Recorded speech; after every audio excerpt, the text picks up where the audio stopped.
네, 안녕하세요. 만나서 반갑습니다. 저는 놀이치료사 유은이라고 합니다.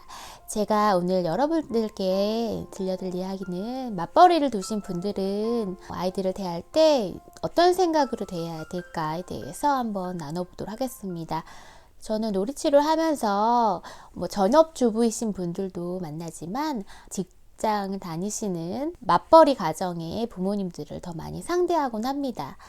각각의 고충이 다 있을 거라고 생각이 듭니다. 상대적으로 맞벌이의 가정의 아이들을 되짚어 보면 엄마하고 있는 시간이 좀 부족을 하거나, 물론 엄마를 대신한 누군가 제2의 보조 양육자가 계시죠. 할머니나 친할머니나 이모님이나 등등 여러 주변들의 자원들을 잘 활용하시면서 일을 하시리라 생각이 듭니다.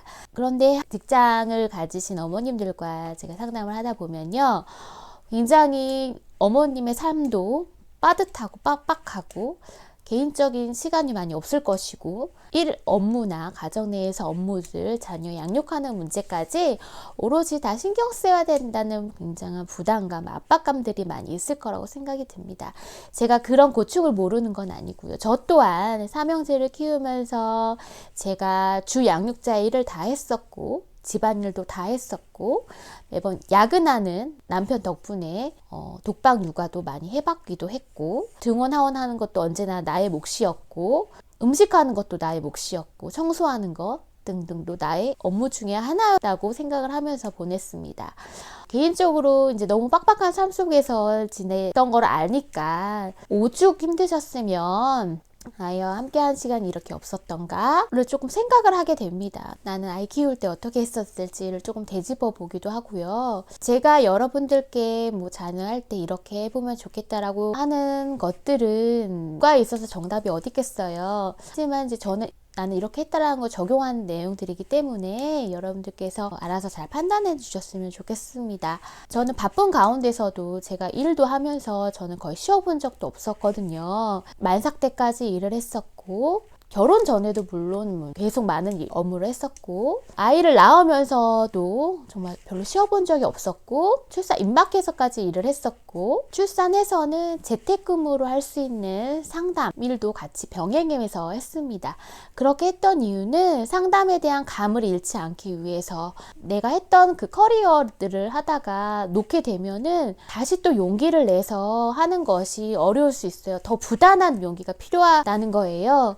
물론 이제 저도 만약 그런 상황이라면 더 많은 용기를 내겠지만, 저는 아이 키우면서 할 수 있는 여러 풍부의 경험들을 고스란히 또 내가 하고 있는 커리어 경력에서도 도움이 되었으면 좋겠다라는 마음에 쉬지 않고 계속 여러 영역들의 상담 현장에서 거의 쉬지 않고 일을 했던 것으로 기억을 해요. 어찌 보면 제가 마음을 가졌던 그 밑바탕에서는 내가 그래도 이런 상황에서 할 수 있는 건 뭐가 있지 않을까? 내가 할 수 있는 부분에 대해서 탐색은 계속 꾸준히 했던 것이, 지금 제가 삼형제를 두면서 이렇게 많은 일들을 감당할 수 있는 것들에 대한 원동력이었다고 생각이 듭니다. 제가 전업주부님들처럼 공부하는 거나 이런 것들을 다 못 봐주는 시간이 많이 있어요. 양적으로 시간이 안 되기 때문에. 하지만 내 선에서는 내가 최선을 다해 할 수 있는 부분들이 있지 않을까 싶은 마음들이 있어서, 내 상황에서 그래도 내가 할 수 있는 것을 찾으려고 노력을 많이 했었던 것 같습니다. 그래서 많은 영역들과 관련해서 조금씩 무난히 했던 부분들이 좀 드러나게 된 것 같습니다. 그러니까 직업이 있다는 것은, 나의 커리어를 쌓는다는 것은 또 다른 나의 자아 정체감을 형성하는 것이고요. 그에 따른 유능감, 좋은 점도 많이 있습니다. 상대적으로 자녀 양육을 하는 시기에 엄마랑 의사소통하고 밀접하게 접해야 되는 시기에 그 양은 현저하게 부족합니다. 그래서 질적으로 그걸 볼충해 줄 수 있는 시간들은 분명히 알아야 될 것 같습니다. 그래서 나름의 계획을 하는 거예요. 어떤 분들은 시간을 정해주고 놀아주거나, 어떤 분들은 같은 관심사에 취미 활동을 한다든지, 아니면 어떤 분들은 또 다른 계획을 세울 수도 있습니다. 각자의 상황 속에서 할 수 있는 부분들을 하고요. 뻘이를 두신 분들은 과연 주 양육자를 누구라고 볼 것인가입니다. 할머니랑 있는 시간이 더 많아요 라고 이야기하시는 분들은 그 할머니가 그럼 아이를 언제까지 케어를 해주시나? 할머니가 아이한테 대하는 태도를 엄마는 어떻게 생각하고 있나? 거기서 조율할 수 없나? 중재할 수 있나? 그런 부분을 조금 체크를 해보셨으면 좋겠습니다. 아이를 키우면서 주변에 도움을 받을 수 있는 자원이 있다면 굉장히 축복이죠. 그 자원들을 잘 활용을 해서 또한 주 양육자로서도 항상 생각을 해야죠. 내가 아직 아이 엄마 손길이 필요한 시기에 누군가의 도움을 받았지만 내 선에서는 그래도 할 수 있는 것들은 있다 라고 하는 부분입니다. 너무 맡기는 순간 의존해 버리잖아요. 그러니까 그런 부분만 조금 고심하셔서 할머니들이 아이를 키우시는 것도 좋아요. 친정엄마가 아이를 키우는 것도 좋아요. 하지만 내 선에서는 내가 할 수 있는 부분을 정말 최선을 다하고 있나? 할 수 있는 건 뭐가 있을까? 그렇다고 목표를 너무 높게 잡으라는 건 아니에요. 어떤 분들은요, 선생님 제가 직장을 그만두는 게 나을까요? 라고 물어보시는 분들도 계시는데 그게 과연 최선일까요? 직장을 그만두지 않고서 어머님이 할 수 있는 거는 정말 없나요? 라고 저는 다시 되묻곤 합니다. 각자의 상황들은 다 다르고요. 처지도 다르고 입장도 다 다르기 때문에 이럴 때 이렇게만 해야 된다라고 말할 수는 없어요. 다만 그 상황에서 내가 할 수 있는 그 역량은 어디까지인가라고 하는 거예요.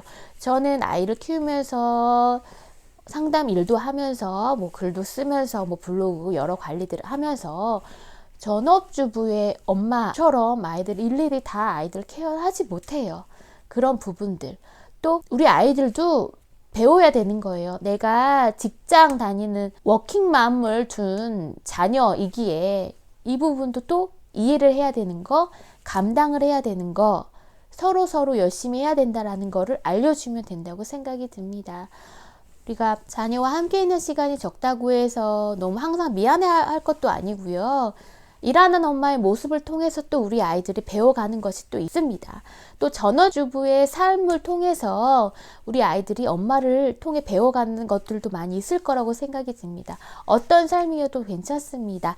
다만 그 상황들에서 나는 아이한테 어떻게 대하고 있지? 내가 할 수 있는 거는 뭘까?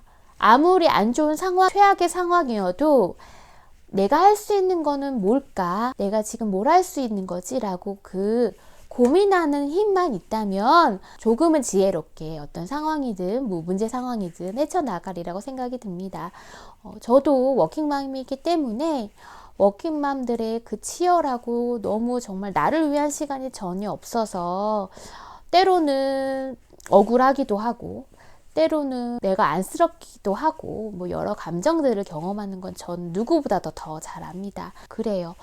그럼에도 불구하고 주어진 상황 내에서의 내가 최선으로 할 수 있는 것들은 분명히 있을 거라고 생각이 듭니다. 내가 할 수 있는 것들은 누가 알려주지 않아요. 왜냐하면 속속들이 그 상황을 잘 아는 사람은 아무도 없기 때문이에요. 그래서 본인 스스로 할 수 있는 거리들을 찾으셔서 그거를 실천하는 것은 차후의 문제입니다. 그거를 인식을 우선 하셔서 우리 아이한테나 나한테나 지금 내가 있는 것들에서 뭘 할 수 있을지를 끊임없이 생각을 하신 부모님이시라면 우리 아이들한테 많은 좋은 영향력들을 행사하실 거라고 생각이 듭니다. 자, 오늘의 심리 스토리 이걸 마치고요. 다음번에는 더 좋은 이야기들로 찾아뵙겠습니다. 저는 놀이치료사 유은이었습니다. 감사합니다.